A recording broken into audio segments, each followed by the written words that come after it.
ዲጂታል ነጋሪት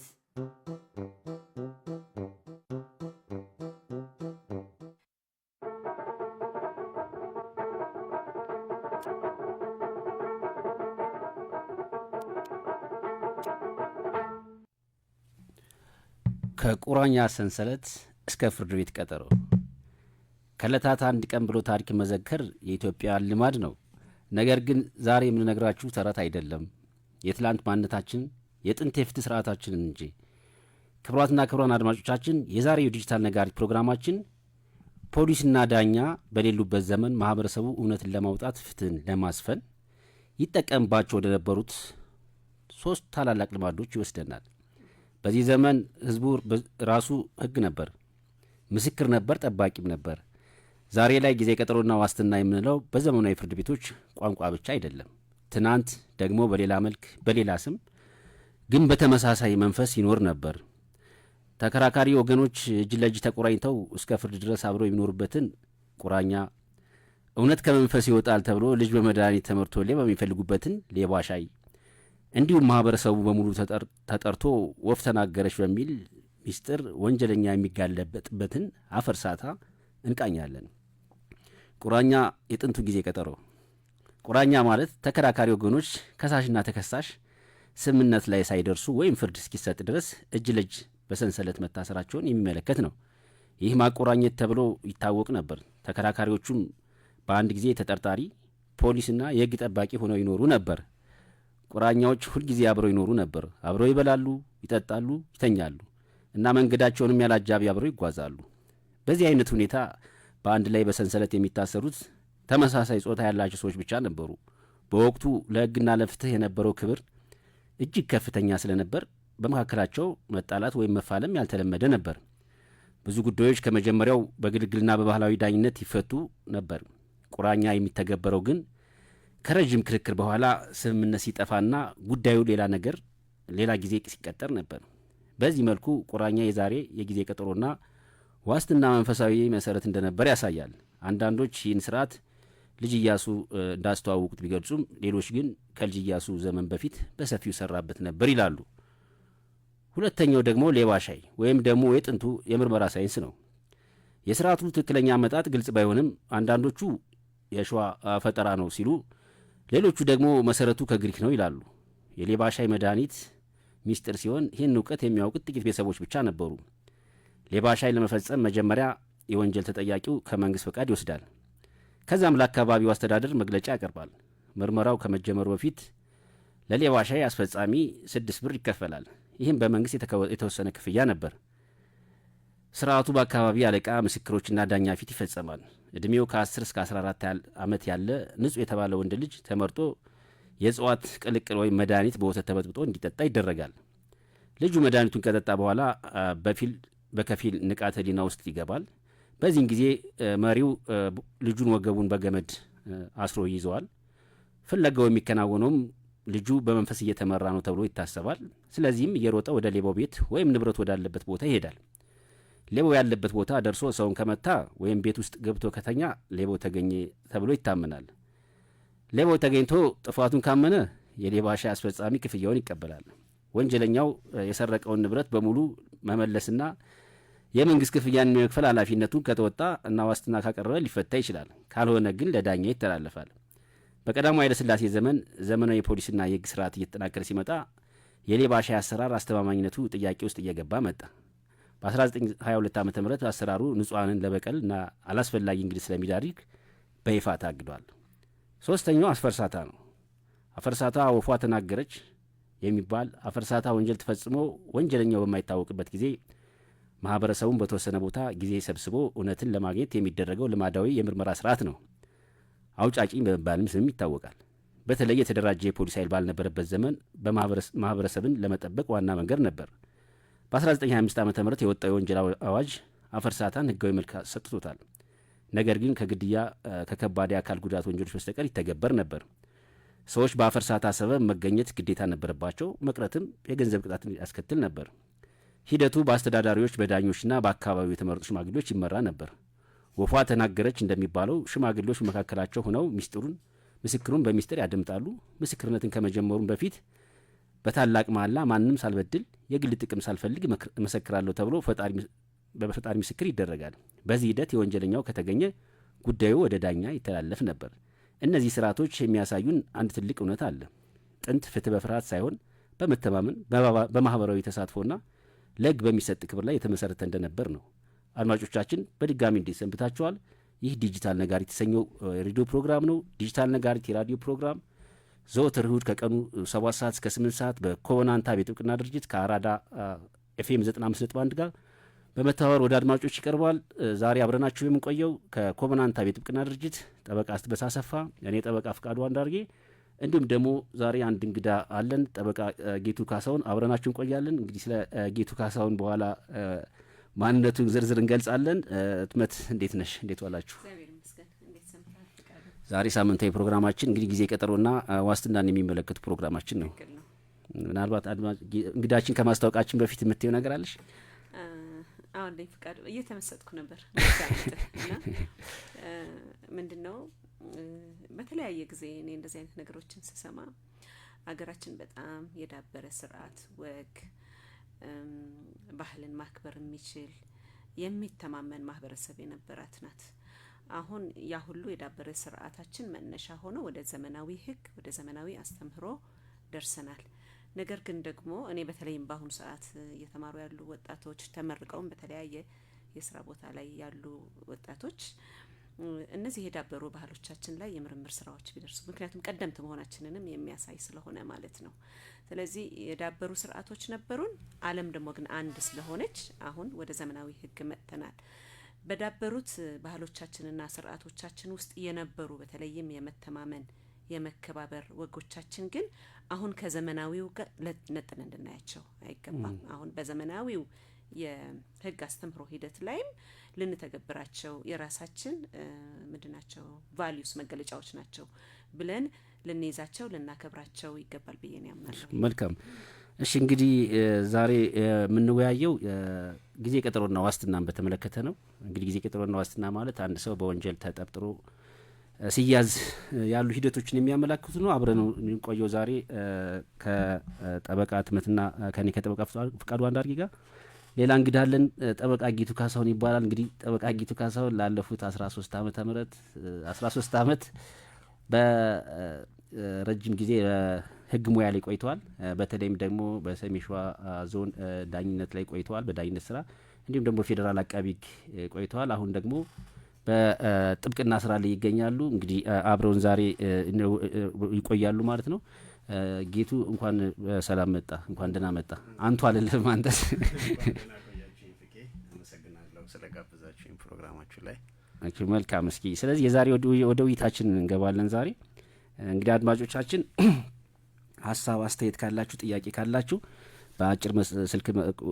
በአጭር መልእክት 8545 እንዲሁም ደግሞ በስልክ ቁጥር 011-558-5431 ወይም ደግሞ 011-558-5432 አስተያየታችሁ ልታቀርቡ እንችላላችሁ። እንግዲህ በዋናነት ወደ ውይይታችን ስንመጣ እንግዲህ ጊዜ ቀጠሮ እና ዋስትና ራሱን የቻለ ሀሳብ ሰፊ ሀሳብ ነው ያለው እና አንድ ሰው በቁጥጥር ስር ሊውልባቸው የሚችሉ ሁኔታዎች ምን አይነት ሁኔታዎች ናቸው? እንዲሁም ደግሞ የጊዜ ቀጠሮ የምንለውስ ምን አይነት ሂደትና ምን አይነት አስፈላጊነቱስ ምንድን ነው የሚለውን በተመለከተ ሲከትመት እንጀምር እስኪ። እሺ ፈቃዱ፣ ዛሬ በጣም ወሳኝ በሆነ ርዕስ ላይ ነው እየተወያየን ያለ ነው። እንግዲህ ህግና ስርዓትን ለማስጠበቅ የህብረተሰቡን ሰላም በተለይም ለማስጠበቅ በሀገራችን የተቋቋሙ ኢንስቲትዩሽንስ ወይም ደግሞ ተቋማት አሉ። ከነዚህ ተቋማት ውስጥ አንደኛው የፖሊስ አካሉ ሲሆን ሌላው የአቃቤ ህግ ጽህፈት ቤት ነው። ሌሎቹ ፍርድ ቤቶች ናቸው። ዛሬ እንግዲህ ስለመያዝ ስለሆነ እየጠየቀኝ ያለው ሰዎች በወንጀል ምክንያት በምን አግባብ ይያዛሉ የሚለውን የወንጀለኛ መቅጫ ስነ ስርዓት ህጋችን ነው መነሻ የሚሆነው። የመጀመሪያው በቁጥር 25 ላይ በተደነገገው አግባብ ፖሊስ ወይ ሪፖርት ጥቆማ ሲደርሰው ወይም ደግሞ በተለያየ ምክንያት ወንጀል ተፈጽሟል ብሎ ካመነ ተጠርጣሪውን በመጥሪያ እንዲቀርብ አዞ ሊያስቀርበውና ከጠየቀው በኋላ ደግሞ አሳማኝ ነገር ካገኘ በቁጥጥር ስር ሊያውለው የሚችልበት ሁኔታ ነው። ሁለተኛው ደግሞ እንደምታውቁት የእጅ ከፍንጅ ወንጀሎች በተለያየ ጊዜ ይፈጸማሉ። ህብረተሰቡ በተለያየ እንቅስቃሴ ውስጥ ባለበት ጊዜ ላይ አስቦም ሆነ በተለይ የእጅ ከፍንጅ ወንጀሎች ታስበው የሚፈጸሙ ወንጀሎች ናቸው። በዚህ ጊዜ የመያዣ ትዕዛዝ ማውጣት ሳያስፈልገው ፖሊስ ተጠርጣሪውን በቁጥጥር ስር የሚያውልበት ጊዜ አለ። ሌላው ደግሞ የእጅ ከፍንጅ ወንጀል ባይሆንም በቁጥር በወንጀለኛ መቅጫ ስነ ስርዓት ህጉ ቁጥር 51 ላይ በተገለጸው አግባብ እዛ ድንጋጌ ላይ የተጠቀሱት ሁኔታዎች በተሟሉ ጊዜ የፍርድ ቤት መያዣ ማውጣት ሳያስፈልገው ተጠርጣሪውን በቁጥጥር ስር ሊያውል የሚችልበት ሁኔታ ነው። ሌላው ፍርድ ቤት ትዕዛዝ በቁጥጥር ስር የሚያውልባቸው ሁኔታዎች ናቸው። በእነዚህ ሁኔታዎች ወንጀል ፈጽመዋል ተብሎ የተጠረጠሩ ሰዎች በፖሊስ ቁጥጥር ስር ይውላሉ፣ ምርመራ ይጀመርባቸዋል ማለት ነው። አስከትለህ የጊዜ ቀጠሮ ይጠይቃል አይደለም? እንግዲህ የጊዜ ቀጠሮ ክሊር ዴፊኒሽን ወይም ደግሞ ትርጉም አናገኝም ጊዜ ቀጠሮ ምንድነው የሚለው። ነገር ግን ተቀባይነት ካላቸው የወንጀል ህጉ ዓለም አቀፍ መርሆችና ራሱ ከወንጀለኛ መቅጫ ስነ ስርዓት ህጉ ላይ ግን የጊዜ ቀጠሮ ምንድነው የሚለውን ራሳችን ዲፋይን ማድረግ ወይም መረዳት እንችላለን ብዬ እኔ አምናለሁኝ። የመጀመሪያው አንቀጽ 59 ነው። የድንጋጌው አንቀጽ 59 ላይ በግልጽ እንደተመለከተው ፖሊስ በወንጀል የተጠረጠረ ሰው ባጋጠመው ጊዜ በቁጥጥር ስር ያውላል።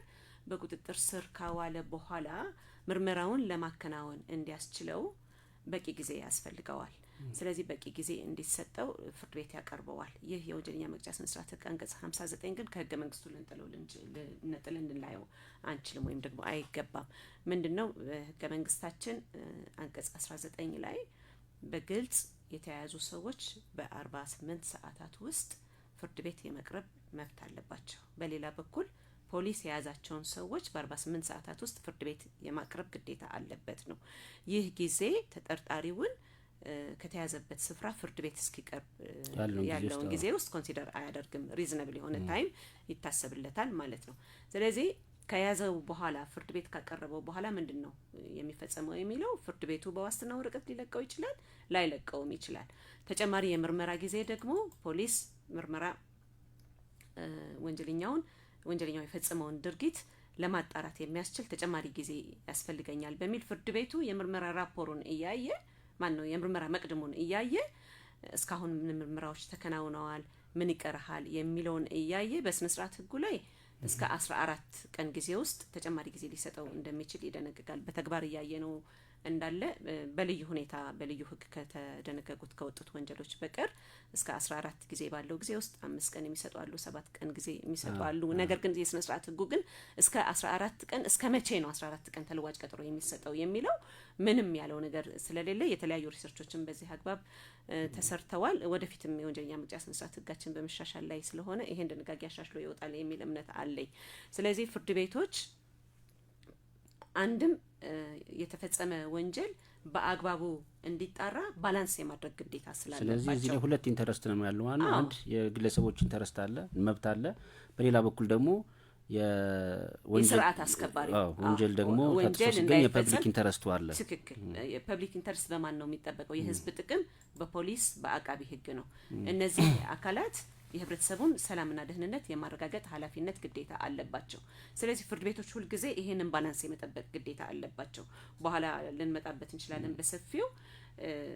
ተጠርጣሪዎች የዋስትና መብት ተጠብቆላቸዋል በህገ መንግስታችን፣ ዋስትና መርህ ነው።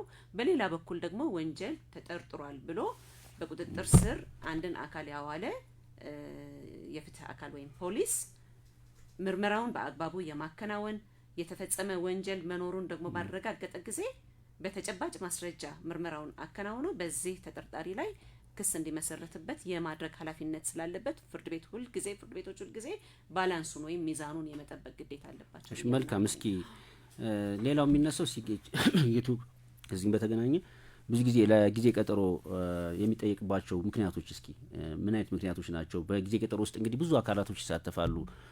ፖሊስ አለ፣ አቃቢ ህግም አለ፣ ፍርድ ቤቶችም አሉና እስኪ ምን ትላለህ እዚህ በተመለከተ? እስኪ አዎ ፍቄ አሁን ህትመት እንዳነሳችው ያው ክሊር የሆነ ዲፋይን ያልተደረገ ቢሆንም ጊዜ ቀጠሮ የሚባለው ነገር በዋናነት ግን የእስሩን ህጋዊነት ማረጋገጫ መንገድ እንደመሆኑ አንዳንዴ ፖሊስ ምርመራውን ጨርሶ በነገራችን ላይ ጊዜ ቀጠሮ ሳያቀርብ ፍርድ ቤት ክስ ከመመስረት የሚከለክለው ህግ የለም ምርመራውን ከጨረሰ። ብዙ ጊዜ ቀጠሮ የሚቀረበው የእስሩን ህጋዊነት ለማረጋገጥ ነው። የእስሩን ህጋዊነት በማረጋገጥ ሂደት ውስጥ ግን በመሰረታዊነት የወንጀለኛ መቅጫ ስነ ስርዓት ህጉ አንቀጽ 59 ንዑስ አንቀጽ 2 ላይ ለፖሊስ ተጨማሪ ጊዜ ቀጠሮ የሚሰጠው ምን ሲሆን ነው የሚለው ነገር ሰፋ ብሎ ተቀምጧል። ምርመራውን ያላለቀ ሲሆንለት። አሁን ይሄ ነገር በኋላም በምንመጣበት ነጥቦች ላይ የሰፋ ቢሆንም ብዙ ምክንያቶች ይነሳሉ። ለምሳሌ በተግባር የሚያጋጥም ምንድነው ገና ምርመራው ጅምር ላይ ነው የሚሉ ነጥቦች ይነሳሉ። ከዛ ውጪ ነጥብ በነጥብ ተዘርዝረው ደግሞ አሻራ ለማሰጠት፣ የምስክር ቃል ለመቀበል፣ የተጠርጣሪውን ቃል ለመቀበል ራሱ ተብሎ የሚጠየቅበት ሁኔታ አለ። የፎሬንሲክ ውጤቶችን በርካታ ኤግዞስት ማድረግ አይቻልም፣ በዝርዝር ይቀመጣሉ። እነዚህ በምክንያትነት ይጠየቃሉ። በሌላ በኩል ደግሞ ካየው ፖሊስ አንድ ጉዳይ ላይ ምርመራውን ተጠርጣሪውን ሳይዝ ጨርሶ ከሆነ የተጠርጣሪውን ቃል ብቻ ተቀብሎ ምናልባት የአንድ ሰዓትም ስራ ሊሆን ይችላል ክስ ለመመስረት የሚችልበት ሁኔታ ግን ዋንስ ፍርድ ቤት ከቀረበ ግን ያ ጉዳይ ፍርድ ቤቱ ተጨማሪ ቀናቶች የምርመራ ቀናቶች ይሰጡን ተብሎ ሲጠየቅ የሚቀርቡለት ምክንያቶች የተለያዩ ናቸው። እንደየምርመራው ይለያያሉ። እዚህ ጋር የሚነሳው ነጥብ ግን ምንድነው? ቅድም ያነሳ ነው የዋስትና መብት አለ፣ ቤዚክ የሆነው ራይት አለ። ፍርድ ቤት ተጨማሪ ጊዜ ሲጠየቅ በምን ጉዳዮች ላይ ነው ተጨማሪ ጊዜ መስጠት ያለበት? በምን ጉዳዮች ላይስ ነው መከልከል ያለበት? በነገራችን ላይ ፖሊስ የእስሩን ህጋዊነት ካረጋገጠ በኋላ ቀጥሎ ላሉት ሂደቶች የግዴታ የተጠርጣሪው መታሰር ግዴታ የማይሆንባቸው ሁኔታዎች አሉ። እዚህ ጋር አብሮ በፍርድ ቤቶች የሚታዩት ነጥቦች ምንድን ናቸው? የተጠየቁት ምክንያቶች ተጨማሪ ምርመራ ጊዜ የሚያስፈቅዱ ናቸው ወይ?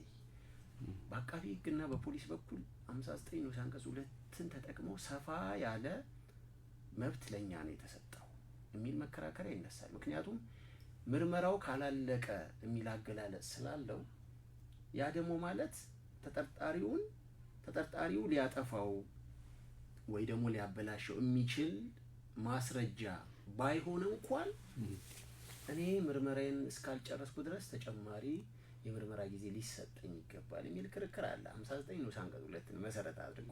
ነገር ግን ፍርድ ቤቶች ደግሞ ወደ ራሳቸው አምጥተው ሲተረጉሙት በአንድ በኩል የዋስትና መብት አለ፣ በሌላ በኩል ተጠርጣሪ ናቸው እነዚህ ሰዎች።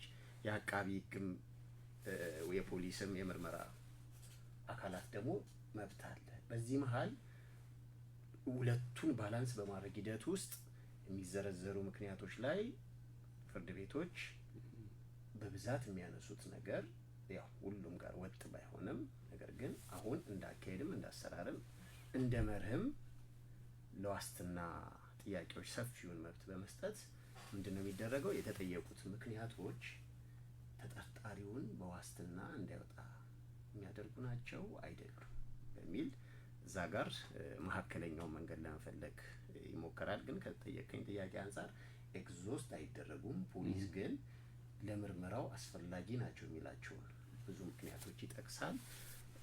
ተጨማሪ ግብረ ሀበር ለመያዝ ይባላል። ፕራክቲካሊ ደግሞ ካየነው ከዚህ ከተለቀቀ ሌላውን የምርመራ ፓርት ትቶ ፖሊስ ይሄ ቀረኝ የሚለውን ትቶ ድብልቅ ብለው ይመጣሉ። ዋስትናና የተጨማሪ ጊዜ ምንድነው?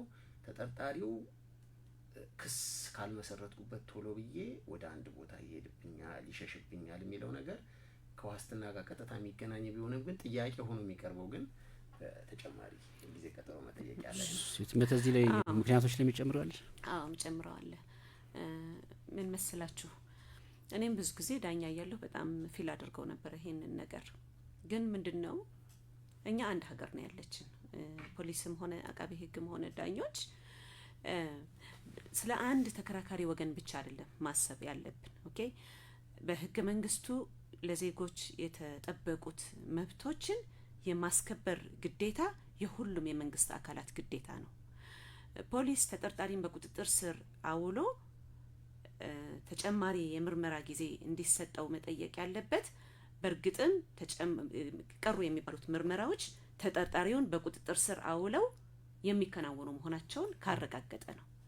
የተጠርጣሪው በእስር መቆየት አስፈላጊ የማይሆንበት ጊዜ አለ ምርመራ ለማከናወን። እንዲህ በሆነ ጊዜ በእስር ማቆየት ስለማያስፈልግ ቀሩኝ የሚላቸው ስራዎች ፖሊስ እንትን ማድረግ ይችላል። ምን ነው በዋስትና ተጠብቆ ምርመራውን ማከናወን ይችላል እንል ነበር ዳኞች። አሁንም ያሉት ዳኞች እንደዛ ይላሉ። ሌላው ግን ቅድም ጌቱ ለመጥቀስ እየሞከረ ነበር። ፖሊስ ለምንድን ነው መጀመሪያ ምርመራውን አከናውኖ በቁጥጥር ስር የማያውለው ነው? ቢሆን ይመረጣል፣ እኔ አድቫይዝ አደርጋለሁ። ነገር ግን የማይችልባቸው ደግሞ ሁኔታዎች ሊኖሩ ይችላሉ። እንደምታውቁት ወንጀል አሁን ግሎባል ሆነዋል። በጣም በረቀቀ ሁኔታ ነው ወንጀል እየተፈጸመ ያለው። ተጠርጣሪዎች በቁጥጥር ስር ከዋሉ በኋላ የቃላቸውን በሚቀበልበት ጊዜ ሌላ ሰበዝ ሊመዘዝ ይችላል። ኦኬ። ስለዚህ እነሱ የተመዘዙ የተሳቡ ሰበዞችን ደግሞ ሌላ የምርመራ ዊንግ ሆነው ደግሞ ሊቀጥሉ ይችላሉ። ፖሊስ በተጨባጭ ወይም በበቂ ሁኔታ ተጨማሪ የምርመራ ጊዜ ሊያስፈልገው ይችላል። አሁን ምንድነው መሆን ያለበት? ባላንስ ግን መደረግ መቻል አለበት። ኖ ተጠርጣሪውን በቁጥጥር ስር አውለህ እንድትመረምር የሚያደርግ አይደሉም ቀሩኝ የምትላቸው ስራዎች ብሎ ፍርድ ቤት ከለቀቀ ፖሊስ መቀበል አለበት ብዬ እኔ አምናለሁ። ምክንያቱም ለአንድ ሀገር ነው የምንሰራው። ተጠርጣሪው በዋስትና ተለቀቀ ማለት ፖሊስ ተሸነፈ ማለት አይደለም። የዋስትና መብቱ በጣም ክሪቲካል ወንጀል ከሆነ ፎርዛት ማተር ከሀገር እንዳይወጣ ማሳገድ ይቻላል እና በአይነ ቁራኛ አድርጎ መከታተል ይቻላል።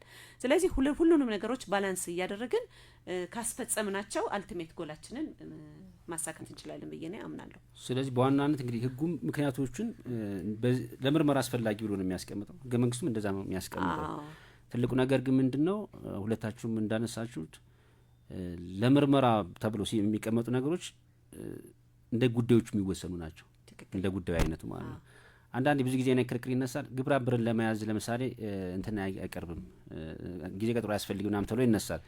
ደግሞ አንዳንዴ የምርመራው አካል ሆኖ ደግሞ ይመጣል እና እንደ ጉዳዮቹ የምንከራከርባቸው ናቸው ነው። ሌላ ግን ከዚህ ጋር በተገናኘ ሲጌቱም ጨምሮ ነገር ፍርድ ቤት የፖሊስን ጊዜ ቀጠሮ ከመፍቀዱ በፊት ምን አይነት መረጃዎችን ማረጋገጥ መቻል አለበት? በምን አይነት ደረጃ ነው መመልከት ያለበት ፍርድ ቤት ብላል?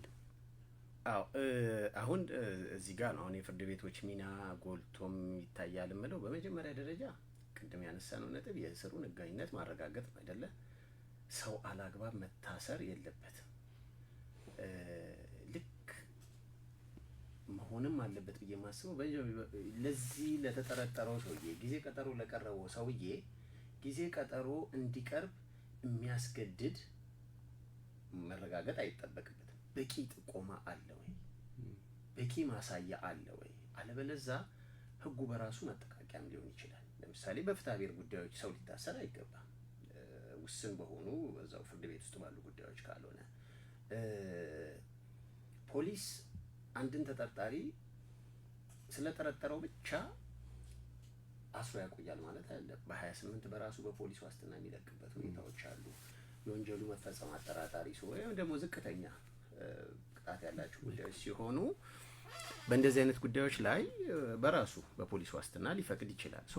ፍርድ ቤት ሲቀርብ በእኔ በኩል ፍርድ ቤቶች መጀመሪያ ከመፍቀዳቸው በፊት ማየት ያለባቸው ነገር የፖሊስን የምርመራ መዝገብ ነው። የፖሊስ የምርመራ መዝገብ ምን ያሳያል? የሚያስጠረጥር በቂ ፍንጭ አለ ወይ? ሌላውና መሰረታዊ ነገር ግን የሚደረገው ምርመራ ላይ የተጠርጣሪውን የዋስትና መብትና ፖሊስ እየጠየቀ ያለውን የጊዜ ቀጠሮ ቀናቶች ማመጣጠን መቻል። በመጀመሪያ ደረጃ ተጨማሪ ቀናቶች ሊፈቀዱ ይገባሉ። ሊፈቀዱ ከተገቡስ ደግሞ ምን ያህል ቀናቶች ናቸው መፈቀድ ያለባቸው? የተጨማሪ ቀናትስ በመፍቀድ ሂደት ውስጥ ተጠርጣሪውን ዋስትና መከልከል አለበት ወይ? ጊዜ ቀጠሮ ጉዳዮች በተቃራኒው ግልባጭ ላይ የሚቆመው ዋስትና ነው። ፖሊስ ምርመራውን ቅድም እንዳልነው ጊዜ ቀጠሮም ከተፈቀደ በኋላ መቀጠል ይችላል። የሚከለክለው ነገር የለም። በእነዚህ ሁኔታዎች ውስጥ ግን ፍርድ ቤቶች መሰረታዊ ባላንስ የሚያደርጉት ምን ያህል ቀን ይሰጣል፣ በምን አግባብ ነው መሰጠት ያለበት። ሌላውና መሰረታዊ ነጥብ ግን ተጠርጣሪው ላይ የሚሰጠው ጊዜ ቀጠሮ የተጠርጣሪውን ዋስትና መብት የሚነፍቅ ስለሆነ መለየት ያለበት የተጠርጣሪው በዋስትና መለቀቅ ፖሊስ እየጠየቀ ያለውን ስራ ላለመስራት የሚከለክለው ነገር አለ ወይ? ግን ከዚህ ላይ አሁን ብዙ ጊዜ እስኪ ህትመት ለሁለታችሁ ማስተያየት እንሰጡ ፈልገው ምን አይነት ክርክር ይነሳል?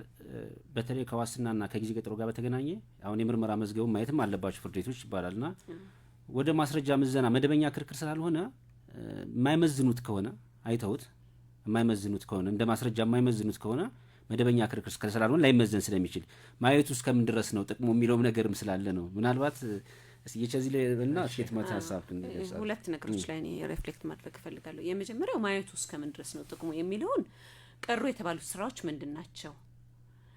እነዚህ ስራዎችስ ተጠርጣሪውን በቁጥጥር ስር አውለው የሚሰሩ ስራዎች ናቸው ወይስ የተጠርጣሪው የዋስትና መብት ከተጠበቀ በኋላም ጭምር ሊሰሩ የሚችሉ ስራዎች ናቸው ወይ የሚለውን እንዲመዝኑ ይረዳቸዋል። ስለዚህ ማየታቸውን ተገቢ ነው ብዬ አምናለሁኝ።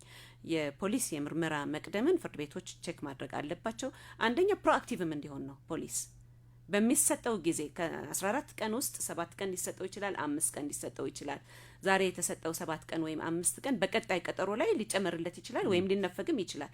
ስለዚህ የምርመራ መቅድሙን ግን ዳኞች ቼክ የሚያደርጉ ከሆነ ግን ፖሊስ ኦፍ ኮርስ አሁን ባለን የወንጀል ፍትህ ፖሊሲ ከአቃቤ ሕግ ጋር ነው ምርመራውን በጋራ የሚመሩት። ፕሮአክቲቭ ሆነው ቶሎ ቶሎ የምርመራ ስራቸውን እንዲሰሩ ያስችላቸዋል።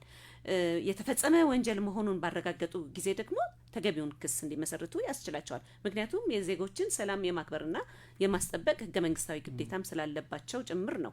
ሁለተኛ ግን የስራዎቹ ተሰርተዋል ወይስ አልተሰሩም ብቻ የሚለውን አይደለም ፍርድ ቤት ማየት ያለበት።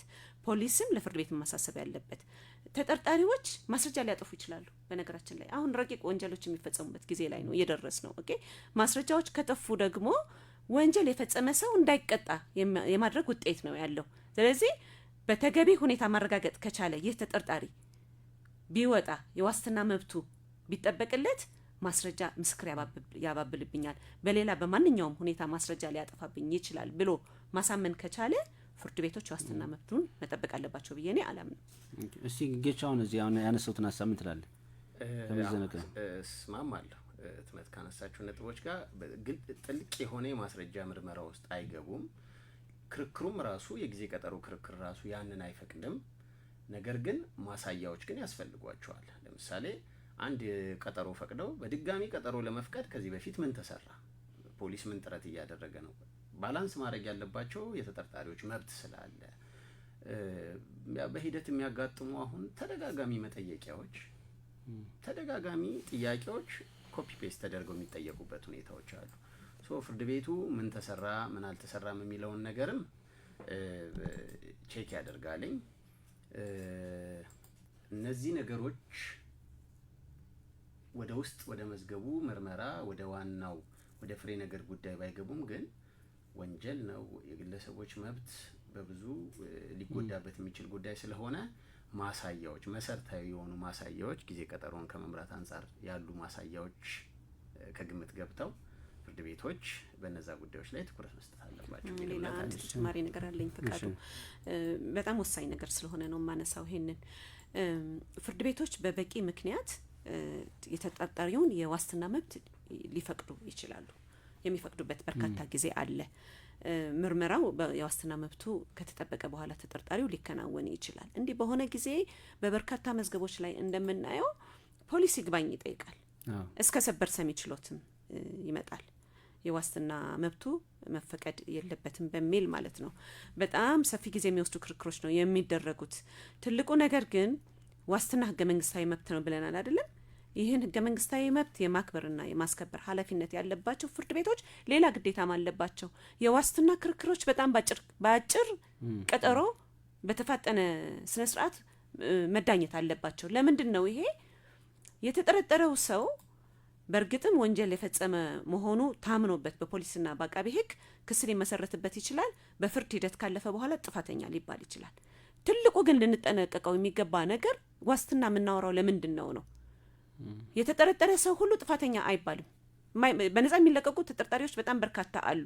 ስለዚህ ያለ ጥፋታቸው በፍርድ እንዲቀጡ የማድረግ ውጤት ስላለው ነው። ዋስትና አላግባብ ምንነፍጋቸው ከሆነ ያለ ጥፋታቸው በተዘዋዋሪ ቅጣት እንዲቀጡ እያደረግናቸው ነው። ይሄ ደግሞ የእስር ቅጣት ደግሞ በየትኛውም የገንዘብ ኮምፐንሴሽን ወይም ደግሞ ካሳ ልንመልሰው አንችልም። ስለዚህ ተገቢ ጥንቃቄ ልናደርግ ይገባል። ከማን ጀምሮ ነው? ከፖሊስ፣ ከአቃቤ ሕግ፣ ከዳኞች ጨምሮ ተገቢ ጥንቃቄ ልናደርግ ይገባል።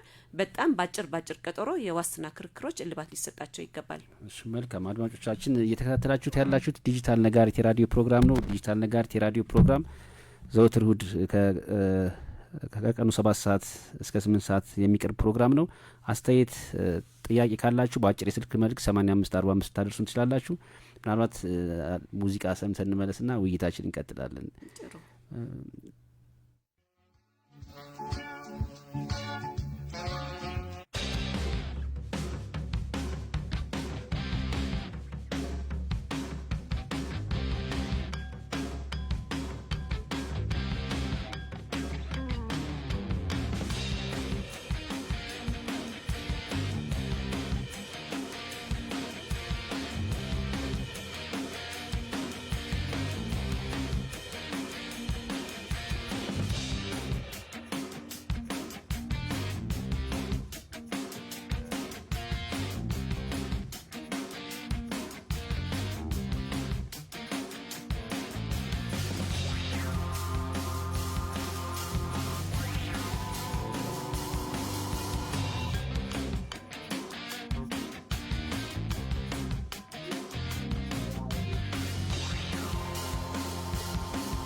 አድማጮቻችን ተመልሰናል። ዲጂታል ነጋሪት የራዲዮ ፕሮግራም ነው ያዳመጣችሁት ያላችሁ። አብረናችሁ ያለ ነው ጠበቃ አትመት አሰፋ፣ ጠበቃ ጌቱ ካሳውና እኔ ጠበቃ ፍቃዱ አንዳርጌንን። ውይይታችን እንቀጥላለን። እስኪ ከጊዜ ቀጠሮ ጋር በተገናኘ ህትመት የጊዜ ቀጠሮ መዘግየት በተከሳሾች ላይ መብት ላይ ምን አይነት ጽዕኖ ይፈጥራል? መዘግየቱ አንዳንዴ ደግሞ በተመሳሳይ ጉዳዮች የተለያዩ የተራራቁ ትእዛዞች የሚሰጡበት ሁኔታም አለና እሱ እንደ ፍትህ ስርዓትም ሆነ እንደ ግለሰቦች መብት ኢቭን ውጤትም ከማምጣት አንጻር አሁን ጊዜ ቀጠሮ ቅድም ያልነው ምንድን ነው ዋና አላማው አጥፊዎች እንዲቀጡ ማድረግ። አጥፊዎች ደግሞ እንዲቀጡ የሚደረገው ለምንድን ነው? ሀገር ሰላም መጠበቅ ስላለበት ነው። በዚህ ውስጥ ግን ደግሞ በሂደት ውስጥ የሚያልፉ ሰዎች ደግሞ መብታቸው መከበር አለባቸው የሚለውም አለ። ግን በዚህ ሂደት ውስጥ በአሰራር መዘግየቶች ይኖራሉ፣ በአፈጻጸም መዘግየቶች ይኖራሉ። ኢቭን የተለያዩ ተመሳሳይ ጉዳዮች ላይ የተለያዩ ትእዛዞች የሚሰጡበት ሁኔታ አሉ እና ምን አይነት ተጽዕኖ ይፈጥራል? እንዴት እነዚህ የተራራቁ ነገሮች እንዴት ማስተካከል ይቻላል የሚለውን ነገር እስኪ ትመርጥ። ጥሩ ጥያቄ ነው ፍቃዱ። የመጀመሪያው ምንድን ነው መሰለህ የጊዜ ቀጠሮ መዘግየት እንግዲህ አገራችን ህገ መንግስት አላት። በርካታ ዓለም አቀፋዊ እና አህጉራዊ ስምምነቶችም ደግሞ ፈራሚ ሀገር ነች ኢትዮጵያ። በጣም በዚህ ረገድ ፕሮግሬሲቭ ሀገር ነች። በእነዚህ በዓለም አቀፍና አህጉራዊ ስምምነቶችም ሆነ በህገ መንግስታችን የተያያዙ ሰዎች ኮምፒተንት በሆነ ብቁ በሆነ ፍርድ ቤት ፊት ቀርበው የተፋጠነ ፍትህ የማግኘት መብት አላቸው ነው የሚለው። ይሄ ህገ መንግስታዊ መብት ነው። ስለዚህ የጊዜ ቀጠሮ ሂደቶችን ባዘገየን ቁጥር ዜጎች በህገ መንግስቱ የተጠበቀላቸውን ህገ መንግስታዊ መብት እየደፈጠጥን እየጣስንባቸው ነው። እኛም ደግሞ ፈጻሚ አካላት በህገ መንግስቱ የተቀመጠብንን ህገ መንግስቱን የማክበር ግዴታ እየጣስን የሚለው ነው። ሁለተኛው ቅድም በሰፊው እየገለጽን ነበረ። ተጠርጣሪዎች ክስ ቀርቦባቸው ጥፋተኛ ሊባሉ ይችላሉ። አላግባብ የተጠረጠሩ መሆናቸው ተረጋግጦ ደግሞ ፎርዛት ማተር ክስ ላይ ቀርበባቸውም ይችላሉ። ክስ ከቀረበባቸው በኋላም ደግሞ በነጻ ሊለቀቁ ይችላሉ፣ ስልጣን ባለው ፍርድ ቤት ማለት ነው።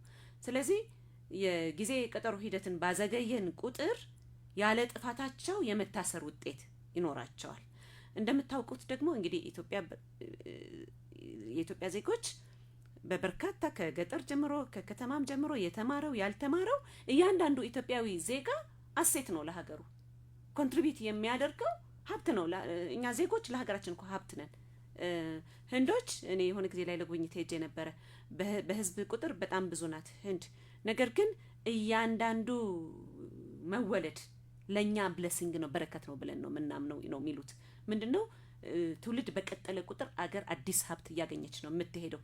ስለዚህ በህግ አግባብ በህገ መንግስቱ በተመለከቱት ግዴታዎች እና በልዩ ህጎች በተመለከቱት ስርዓቶች መሰረት የዜጎች መብት የማይጠበቅ ከሆነ ይሄ አሴት ነው የምንለው ሀብት ነው የምንለው ዜጋ ያለውን እውቀት ክህሎት ለሀገሩ አስተዋጽኦ እንዳያደርግ እናደርገዋለን። ያንን የማድረግ ውጤት ነው ያለው። ሌላው ደግሞ በእስር የሚታሰረው እኮ ያ ሰው ብቻ አይደለም ቤተሰብ አለው እኮ ሰው። ኦኬ ያገባ ሰው ትዳር አለው፣ ልጆች አሉት። ኢትዮጵያ በጣም ኤክስተንድድ ምንድነው ሰፊ የሆነ ቤተሰብ ነው። እያንዳንዳችን በራሳችን በትዳራችንና በልጆቻችን ህይወት ላይ ብቻ አይደለንም ያለነው፣ ዘመዶቻችንን ሁሉ እንረዳለን። አብዛኛው ኢትዮጵያዊ አኗኗር ዘይቤው ይሄኛው ነው። ስለዚህ ያንን ሁሉ ህዝብ ማሰር ውጤት ነው ያለው። ሌላው ቅድም እየገለጽክ ነበረ፣ ባንጓተት ነው ቁጥር ፈጻሚ አካላት በህግ የተቀመጠባቸውን ግዴታ እንዳይወጡ ነው የሚያደርጉት። ፖሊስ ቶሎ ምርመራውን እንዳያከናውነው በእርግጥም ጠርጥሮት ከሆነ ከአቃቤ ህግ ጋር በመቀናጀት አቃቤ ህግ ክስ እንዲመሰርትበት እንዳያደርግ፣ ኦኬ አላከናወነ ከሆነ ደግሞ ሰላማዊ ዜጋን እንዳይለቅ የማድረግ ውጤት ነው ያለው። ስለዚህ በጥንቃቄ ሊታይ የሚገባው ዳኞችም ሆነ ሌላ አላማ ስለሌለን ቅድም እየገለጽኩ ነበር፣ አቃቤ ህግም ሆነ ፖሊስም ሆነ ዳኞች ሀገራችንን የፍትህ ስርዓት ማጎልበት ነው አላማችን። ስለዚህ የተጠረጠሩት ሰዎች ወንጀል ተፈጽመው ከሆነ ወንጀለኛ መጠየቅ አለበት። እኔ ስትሪክትሊ አምናለሁ በዚህ። ምክንያቱም ወንጀል ነው ሀገራችንን እያበላሸ ያለው አይደለም። ከወንጀል ነፃ የሆነ ማህበረሰብ መመስረት መቻል፣ ሀገራችን ሰላም መሆን መቻል አለባት፣ ዜጎች በሰላም ወጥተው እንዲገቡ ማለት ነው። ስለዚህ የተፈጸመ ወንጀል ካለ በትክክል ምርመራውን አከናውነው አቃቤ ህግና ፖሊስ ክስ መመስረት መቻል አለባቸው። ነገር ግን አላግባብ የታሰሩ ሰዎች ካሉ ግን ደግሞ በእነዚህ ሰዎች ላይ የተጓተተ ምንድነው የጊዜ ቀጠሮ እየተሰጠባቸው እነሱንም ሆነ ቤተሰባቸውን የማሰር ውጤት ባለው አክቲቪቲ ላይ ተሳታፊ መሆን አለብን ብዬ አላምንም። እስኪ እዚህ ጋር እስኪ ከተቋሞች ጥንካሬ ጋር እና ከብቁ ባለሙያዎች ጋር አንጻር ይሄ ግንኙነት አለው? አዎ ለቅድ እያልክ ነበር እኮ ትእዛዞች በየችሎቱ ያሉት ትእዛዞች ወጥ እኮ አይደሉም። በተመሳሳይ ወንጀል የተጠረጠረ ሰው አንዱ ችሎት በዋስትና ይለቀዋል፣ አንዱ አይለቀውም። አንዱ ችሎት ተጨማሪ ጊዜ ቀጠሮ ይሰጥበታል፣ አንዱ ተመሳሳይ በሆኑ ሁኔታዎች ላይ ይሄ ምንድነው ስኪል ያላቸው ባለሙያዎች ተገቢ እውቀት ክህሎት ያላቸው ባለሙያዎች በየደረጃው ድፍረት ማለት ምንድነው? አዎ ሙያዊ ድፍረት ማለት ምንድነው? በህግ የተመለከተውን ምንድነው የተሰጠህን መብትና ግዴታ መሰረት በማድረግ ስራህን መስራት ማለት ነው። ድፍረት እኔ በዛ አግባብ ነው እንጂ እየወጡ ከህግ ውጭ መወሰን መቻል ማለት አይደለም። ለምንድን ነው ድፍረት የምንለው? እኔ በችሎት ላይ የተሰየምኩት የኤና የቢን ጉዳይ ብቻ ለማየት አይደለም። ሀገሬ በኢንተርናሽናል መድረክ በአህጉራዊ መድረክ ላይ የምትመዘንበትን ሰብአዊ መብት አስከብራለች ወይስ አላስከበረችም ተብላ እኮ ኢትዮጵያ እኮ ትመዘናለች። ሀገሮች ይመዘናሉ አይደለም? ስለዚህ የኛ ትዕዛዝ ውጤት እዛ ላይ ሀገራችን ስትመዘን ድምር ውጤት ነው በነገራችን ላይ። ስለዚህ ስኮፓችንን አስፍተን ማየት መቻል አለብን። እንደዛ ነው እኔ ማምነው። እሺ ጌች ስለዚህ ለምትጀምረው ነገር አለ? በጣም እኔ አሁን በተለይ ጊዜ ቀጠሮ ችሎቶች ላይ ሲሪየስሊ መታየት ያለባቸው ነገሮች ብቻ ሳይሆኑ እዛ ቦታ ላይ የሚቀመጡ ዳኞች የሙያ ተጠያቂነትም ተካቶ ሊታይ የሚገባበት ጉዳይ ነው ብዬ አስባለሁ። ሀገራችን ላይ የግል ተበዳዩም ፍትህ የለም፣ ተጠርጣሪውም ፍትህ የለም ማለት የለበትም። ምንድነው ዝም ብለን ጊዜ ቀጠሮ ስንፈቅድ የፖሊስን መሰረታዊ ግዴታዎች እንዲስት የምናደርግበት በቃ ምርመራን በአግባቡ በተፋጠነ ሁኔታ የመምራት የፖሊስም የአቃፊ ህግም ግዴታዎች ናቸው። ፍርድ ቤቶች አንድ የተነሳ ነገር አለ። ሁላችንም አሴት ነን አዎ፣ ግን ከአንድ ወር በላይ ሲቆይስ ደግሞ እኮ መከራከሪያዎች እንዳሉ ሆኖ ከስራ የሚባረር ስንት ሰው አለ፣ ስንት ቤተሰብ ይበተናል፣ ስንት ልጆች ጎዳና ይወጣሉ። ይሄ በመሰረታዊነት መታየት አለበት። ወጥ ያልሆኑ አሰራሮች አሉ በጣም አስደንጋጭ በሆነ ሁኔታ። በእርግጥ ጊዜ ካለን የምናነሳበት ነገር ሆኖ ከስልጣን ጀምሮ ጥያቄዎች አሉ። አዲስ አበባ ከተማ ፍርድ ቤቶች ጊዜ ቀጠሮ ያሉ፣ ፌደራል ፍርድ ቤቶች ጊዜ ቀጠሮ ያሉ፣ ተመሳሳይ ጉዳዮች ግማሹ ፌደራል ፍርድ ቤት ይቀርባል፣ ግማሹ አዲስ አበባ ከተማ ፍርድ ቤት ይቀርባል። ፌደራል ፍርድ ቤቶች እንኳን ቀርበው ይግባኝ ሲባልባቸው ከአመራሩ ጀምሮ እኔ ጥያቄ አለ። ለምሳሌ እስር ፍርድ ቤት 7 ቀን የተጠየቀበት ሰው ይግባኝ ሲል ይግባኙን ያስቀርባል አያስቀርብም ለማለት 7 ቀን ምንድነው ባይ ዲፎልት ጊዜውን ያገኘው ነው። ፕራክቲካል የሆኑ ጉዳዮች ሁሉ አሉ ምናቃቸው።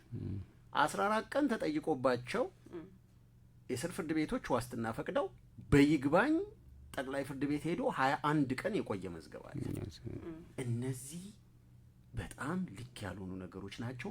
ፍርድ ቤቶች እዚህ ጋር የሆነ ማለት ህግ ይተረጎማል፣ የህግ ፒላሮች አሉ። በዛ ውስጥ ተሆነው ግን የአሰራር አንድነቶች ግን መፈጠር አለባቸው። ህብረተሰቡ ፍርድ ቤቶች ላይ እምነት እንዲኖረው።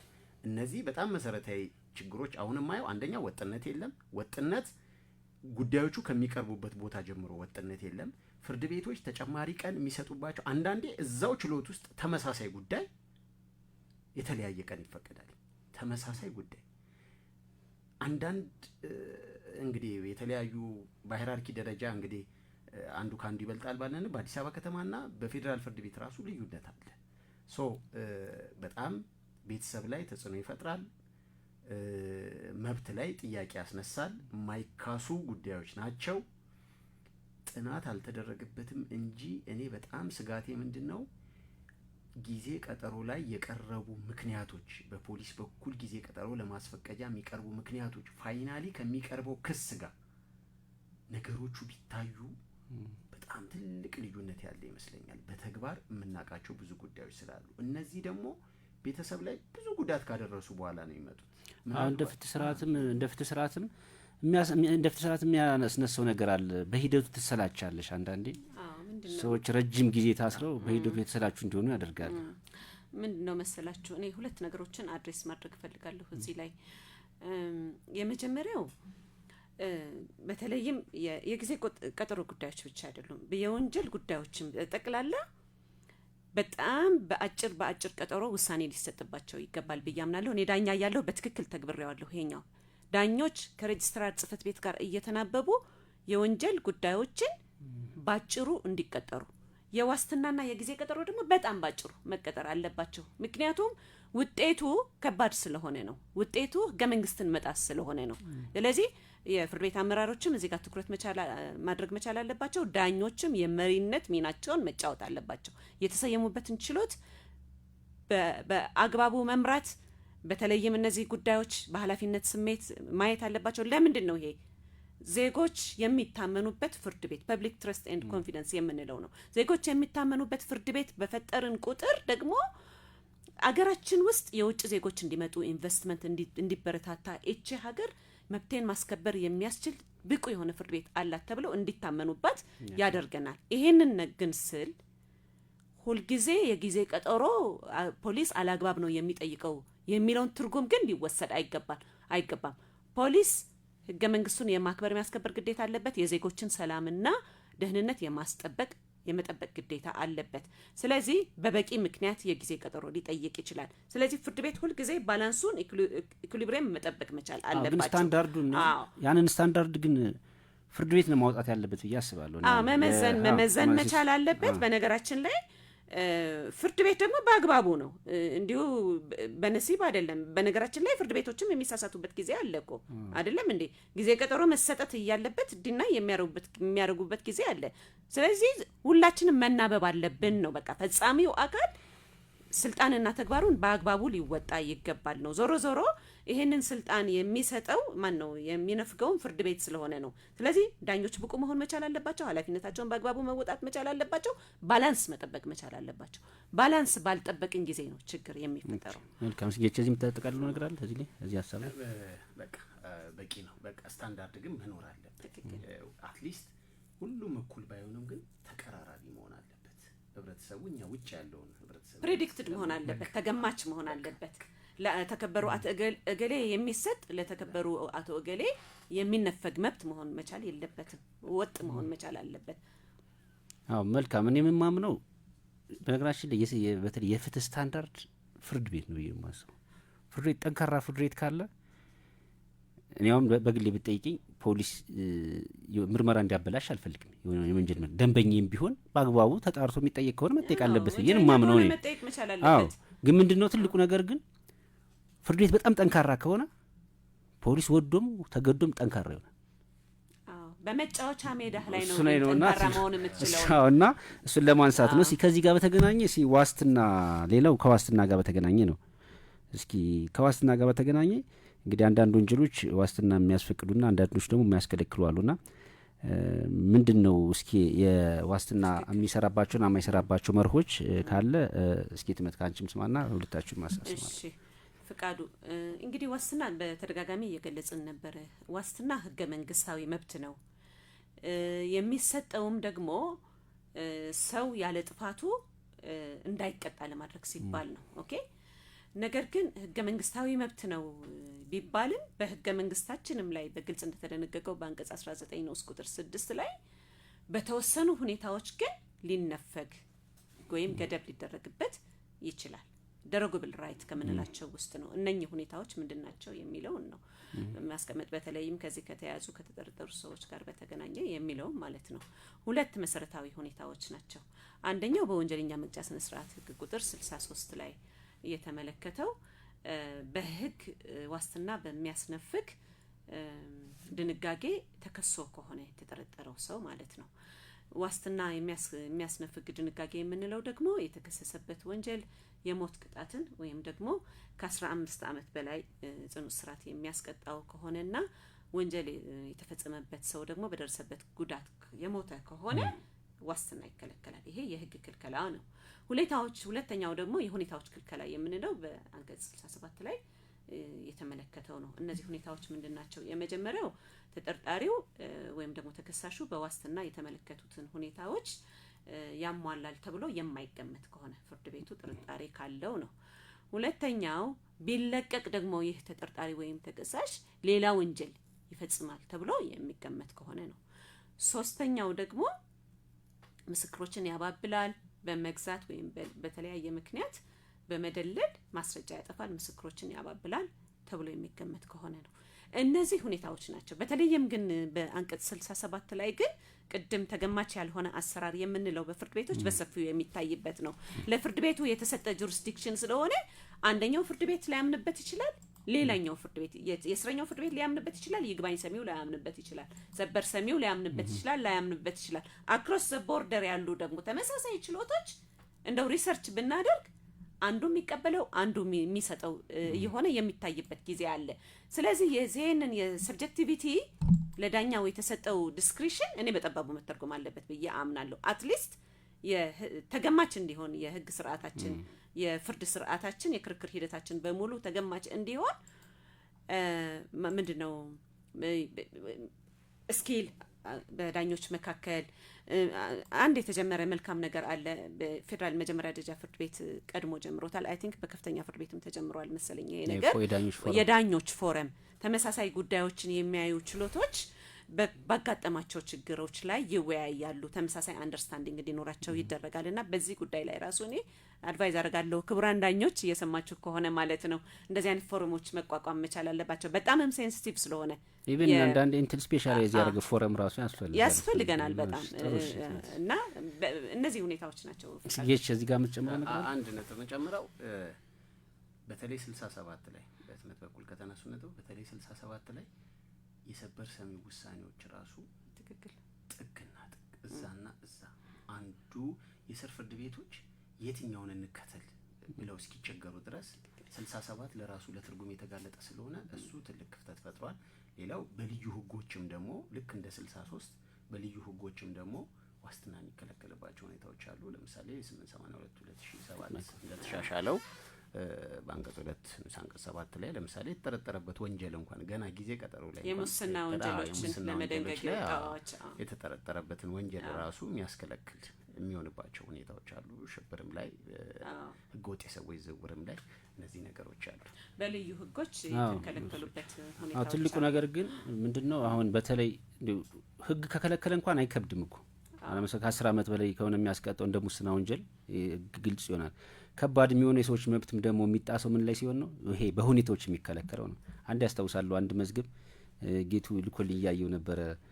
በተመሳሳይ ጉዳይ ተፈቀደ በተመሳሳይ ጉዳይ እና ምንድነው ከባድ ቅጣት ያስቀጣል ተብሎ ተከለከለ በተደራራቢ ወንጀል ከህገ ወጥ የሰው ዝውውር ጋር ተገናኘ። ከዛ በዛ አልፎ ሄዶ ሰበር ሻረው በተደራራቢ መከሰስ ብቻውን ዋስትና ያስከለክልም ብሎ ተመሳሳይ ጉዳይ ላይ ያን ሰበር ጠቅሶ የቻጋጋጠው ክርክር አቅርቦ ነበር። የለም ተብሎ የተመለሰበት አግባብ አለ። 67 ትንሽ በቀደምት መት በጥብቅ ካላየሽው ምን ያደርጋል ማለት ነው? የዜጎች መብት የሚጣስበት ይሆናል ማለት ነው። ትልቁ ነገር ደግሞ እኔ አንዳንዴ አሁን የምንጠበቃ ከሆንኩ በኋላ ያየሁት ሰዎች ሲታሰሩ ነገራችን ላይ ቤተሰቡ አብሮ ነው የሚታሰረው። በጣም መከራ ነው። እኔ አንዳንዴ ብሬድ ፕሮቫይደር ሊሆን ይችላል በአጋጣሚ ምን ማለት ነው የቤተሰቡን ወጪ ሸፋኝ ሊሆን ይችላል። አሁንና ልጆች አሉ ምን አሉ ምናምንና እስኪ ሁላችንም ስናስበው አንድ ቀን እንኳን ቤት ቀን ሙሉ ቤት ሳትሄድ ስትወልድ ልጆቻችሁ እንዴት ነው የሚሆኑትና ይሄ ነገር በጥብቅ ነውና ትልቅ ኢሹ ስለሆነ ነው። ምናልባት ሰዓታችንም ያጠቃልን ስለሆነ ምናልባት ከውይይታችን አንፃር የምታጠቃልዩ ካለሽ ያጠቃልን ስለሆነ እሺ አይ ቲንክ ጥሩ ሀሳቦችን አንስተናል። ግን እኔ የምንላለው ሁሉ ጊዜ በተለይም የፍትህ አካላት ፖሊስ፣ አቃቤ ህግ፣ ዳኞች ለአንድ ዓላማ ይቆምነን። በእርግጥ በህገ መንግስቱ የተሰጠን ስልጣንና ተግባር የተለያየ ነው። ነገር ግን ዞሮ ዞሮ አንድ ዓላማ አለን። ሀገር ሰላም እንድትሆን ልዕልናዋ እንዲጠበቅ ዜጎች በሰላም ወጥተው መግባት እንዲችሉ የማድረግ ኃላፊነት ነው ብዬ አምናለሁኝ። ስለዚህ ከዚህ ኃላፊነት አንፃር በተለይም ከተጠረጠሩ ከተያዙ ሰዎች ከዚህ ከጊዜ ቀጠሮ ከዋስትና በጣም ስለሚያምነው በነገራችን ላይ ቆመው ውጭም ሆኖ ማየት ያስፈልጋል ፔናቸውን።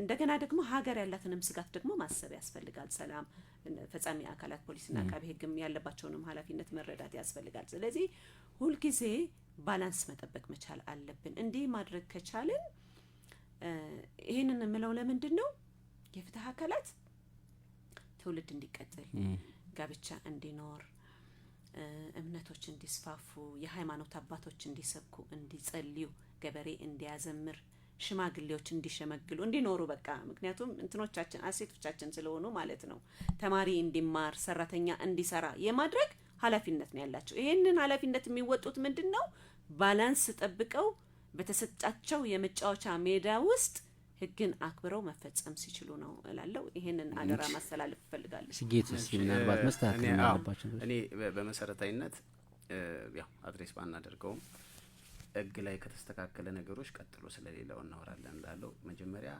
ወጥነት በፍርድ ቤቶች ደረጃ ከስልጣን ጀምሮ በጣም እኔ ሌላ ራሱን የቻለ ውይይት ሊሆን ይችላል ግን ግልጽ የሆነ የስልጣን መጣረሶች በፍርድ ቤቶች አሉ ያሰራር መፋረሶች አሉ ይሄ ዋስትና መብት ላይ እነዚህ ነገሮች መስተካከል አለባቸው በአሰራር በፍርድ ቤቶች በሚሰጡት ትእዛዝ ላይ ከዚህ ከወንጀለኛ መቅጫ ስነ ስርዓት ቁጥር 109 ከክስ መመስረቻ ጊዜ ጋር በተያያዘ በህግ መጥራት ያለባቸው በርካታ ነገሮች አሉ በህትመት በኩል የተነሳው ነገር በአስፈጻሚ አካላትን በኩል ያሉትን ችግሮች እንረዳቸዋለን ግን አንዳንዴ ችግሩ ፍርድ ቤቶች ሌሎች የመንግስት አካላት መስራት ያለባቸውን ስራዎች እንዳይሰሩ ሽፋን መሆን የለባቸው የሌሎች የመንግስት አካላትንም ድካም ደግሞ ማበላሸት የለባቸው ዋናው ግን የህግ ባለሙያዎች በህግ ያሉትን ክፍተቶች በሚወጡ ቀጣይ ስነ ስርዓት ህጎች ላይ በአግባቡ መሻሻል መጥራት አለባቸው መሰረታዊ የሆኑ የህግ ክፍተቶችም ስላሉ